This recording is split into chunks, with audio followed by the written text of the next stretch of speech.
Cyberpunk 2077 was at E3 2019 and we got to see almost an hour of straight up gameplay. So we're updating our Cyberpunk video from last E3 with 10 new things you need to know here. So we got a lot of new little details we've crammed in here, so buckle up. This game is dense. But let's start off with number 10 and talk about the motorcycle. We got to see an actual motorcycle vehicle in action. So I guess motorcycle's confirmed. In this case, it was a bright red Yaiba Kasunaga, and this thing was badass. Now it can be driven like the car in first person or third person perspective, and you can do burnouts. Not only is it extremely fast, but we got to see flipping through radio stations in action while driving, and the music sounds really awesome too. Now, one small observation I wanted to point out that I really love, you can engage in conversations with NPCs while you're on your bike, and maybe even the same with cars. Like, you can pull up, look over, and talk at someone just who's standing in a parking lot or whatever without having to hop off the bike. Sometimes it's just smaller little design choices like this that add up to good stuff, and this might be one of them. Also, motorcycles are cool. Now, next at number 9, moving on over to the meat and potatoes of actual gameplay. Now, we've previously noted that the game has a fluid class system and you can develop and play your character how you want and not restrict yourself to specific class stuff. So the developers playing the mission we saw swapped between 2 different saves with 2 different playstyles. The first was the strong solo type, they called it. Their focus was on guns blazing, combat enhancing drugs, and brute strength. Here, melee attacks hit way harder, and while with most playstyles you can sneak up behind someone and chokehold grab them and decide what to do with them, with this character's strength attributes, you can actually hold on to a person for way longer, and even drag them around and use them as a really ridiculous human shield. Now, you can also get through locked doors, not by using your brain, but by literally ripping doors open with your powerful robot arms. Also, you can find placed security turrets and you can pry them open and pull the giant guns out of them and then just mow down a room. And it's really awesome. Now, on the flip side over at number 8, we got to see some playthrough in the style of Netrunner, or like the Cyberpunk world's super plugged in hacker style.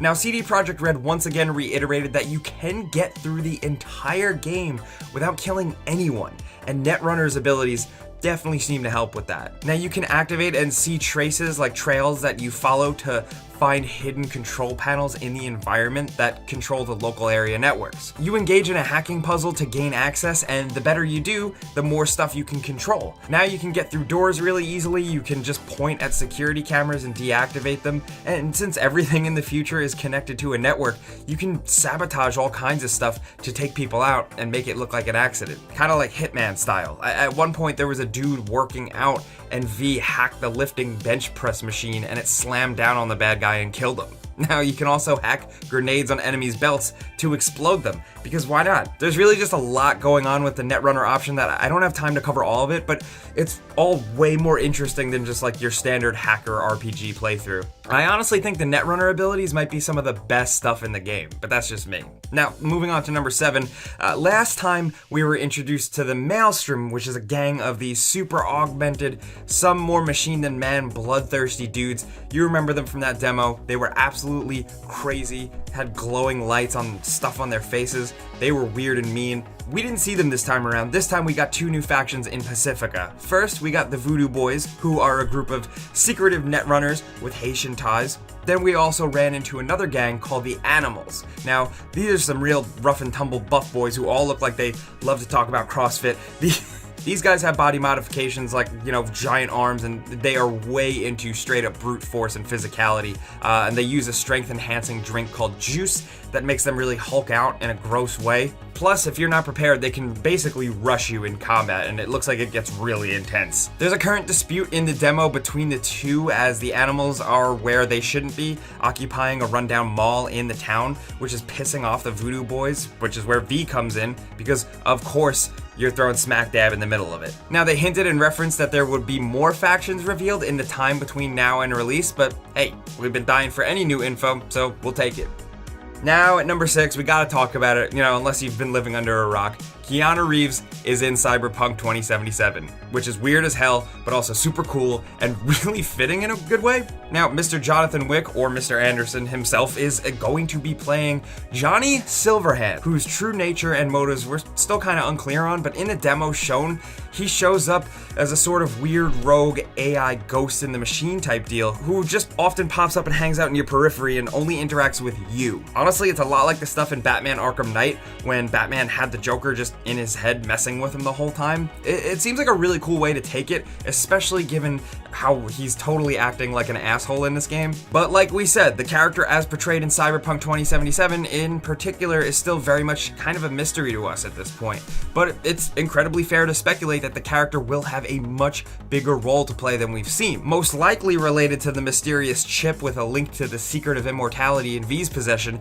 But honestly, at this point, we and everyone else are just kind of spitballing. But hey, we'll know for sure soon, right? Now, at number 5, when you create your character at the start, you also, in typical RPG fashion, select stuff that gives you an origin story. The cool thing that we had confirmed for us is that these early life choices will affect your dialogue options. So the example we saw is that one of the chosen early life origins was a street kid designation. Presumably your V character was a young man who grew up on rough streets. So because of that, in certain scenarios, like when you're challenged by a tough guy, V had an extra dialogue choice labeled street kid, and it was essentially a street smart way to talk your way out of a rough situation. Now, some of the variety of dialogue choices seem downright staggering, and this system, tying into it, is a really cool example, and we wanted to make it a whole point.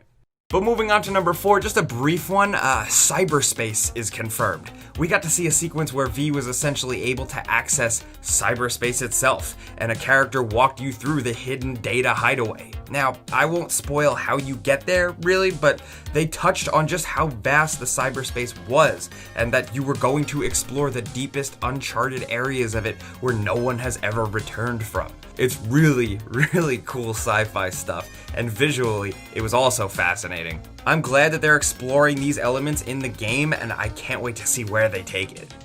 Next, over at number 3, Cyberpunk's Night City is confirmed to be comprised of 6 unique districts. They're not locked by loading screens, it's all one world, but the interesting one we got to see in our E3 demo was Pacifica, a sort of collapsed oasis. Apparently this district was built up by the corporations years ago as a high-end luxury resort area, but then they bailed down and now it's like a sad abandoned place filled with gangs. There's abandoned piers and theme parks in the distance too, but for the civilian NPCs, apparently the main language is Haitian Creole, and if you have the right translator update, you can see the text convert to English in real time. Now, the mission we got to see go down involved both the Voodoo Boys and the animals we mentioned earlier, so it's safe to say they both definitely have a presence in this area. Also, the world does have a dynamic day and night lighting system, and it looks really, really nice. The game will have ray tracing. Also, they confirmed that the game will have a photo mode. So really just more good stuff, pretty much just a cherry on top of all the stuff we're already talking about. But down at number 2, to piggyback off of the new different districts the game has, it's worth noting that those different districts is how the street cred stat comes into play. Now, we saw the street cred rating in last year's demo, but they didn't actually really go into it and explain how it works. Now we got some idea at least. We don't have like in-depth info, but we have a vague general idea. Basically, in those different districts of Night City, it seems like your actions affect that street cred rating with the people of those specific districts. And depending on that street cred rating, the people will react to you differently, so it's more of an incentive to be mindful of your actions and how they affect the world. Like we said, it's not a ton of new info, but it's definitely something we were curious about, so we're just glad to have an idea of it now. But finally, at number 1, we know there's a decent amount of new info to take in, but thankfully, it's not as far off as we once speculated. At Microsoft's E3 media briefing, they dropped that juicy release date, and you'll be able to play it yourself on Xbox One, PlayStation 4, and PC on April 16th, 2020. As with all the big games these days, it's going to have some options on how you buy it too. You can buy it physically on PC or on the digital storefront of your choice, be it Steam, GOG, or Epic Game Store if you're into that.